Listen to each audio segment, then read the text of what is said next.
I met these two cranky siblings yesterday. I think they were cranky because they were exhausted. Do you agree, Owen? Yes. Owen, I am not sure you understand the words I just said. Can you show me you understood them? How can I show you that? Well, there are several ways to show someone that we understand a word. One way is by relating a word to its opposite. Like this. If something is confusing, it is not clear. When we've closed a door, it's not open anymore. When we are happy, we are not sad. And so on. This way is easy. It is not difficult. Exactly. Another way is by describing which category a word belongs to and some of its characteristics. For instance, let's take the word motorcycle. A motorcycle is a vehicle. Vehicles is a category. Other vehicles are cars, buses, trams, trains. A motorcycle also has certain characteristics, such as it has 2 wheels, it has 2 mirrors, and it has a motor. So, if we were to describe a motorcycle, we would say that it is a vehicle that has 2 wheels, 2 mirrors, and a motor. In this case, we show that we understand what a motorcycle is by stating what category it belongs to, that is, vehicle, and then describing it using some characteristics it has, such as that it has 2 wheels, mirrors, and a motor. A bicycle is also a vehicle, and it has 2 wheels, and sometimes mirrors too, but it doesn't have a motor. Great! You described the category and characteristics of a bicycle really well. A third way to show that we understand a word is by finding out what other words it is similar to, but also by explaining how they are different. So, for instance, the meaning of the word leap is similar to the meaning of the words jump and hop. But it is not exactly the same.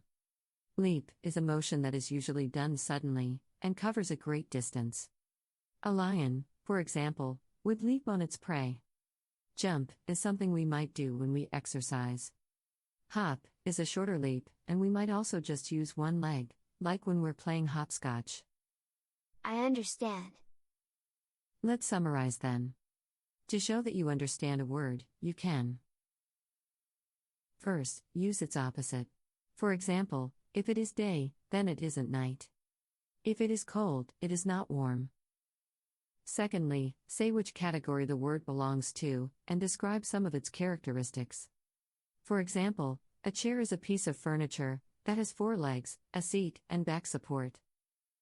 Thirdly, find words that are similar in meaning, but describe how they are different as well. For example, the word ecstatic means something similar to the word happy, but when someone is ecstatic, they are extremely happy. Right. Okay, so now show me you know what this sentence means by using all 3 ways above. The siblings were cranky because they were exhausted. A cranky person is not cheerful and pleasant. Great, you use the word cranky's opposites. Now, try using a word's category and describing some of its characteristics. Siblings belongs to the category family members. Siblings are family members that have the same parent, or parents. So, a brother or a sister are siblings. Great job, Owen. And exhausted? Try to find words that are similar, but don't forget to say how they are different too. Exhausted means tired. But a person who is exhausted is very tired. Can you put all those things together to say what I said, in a way that shows me you have understood the whole sentence? Sure. The brother and sister were not cheerful and pleasant, because they were very tired. Excellent work. Now tell me, do you know of any siblings that get cranky when they are exhausted?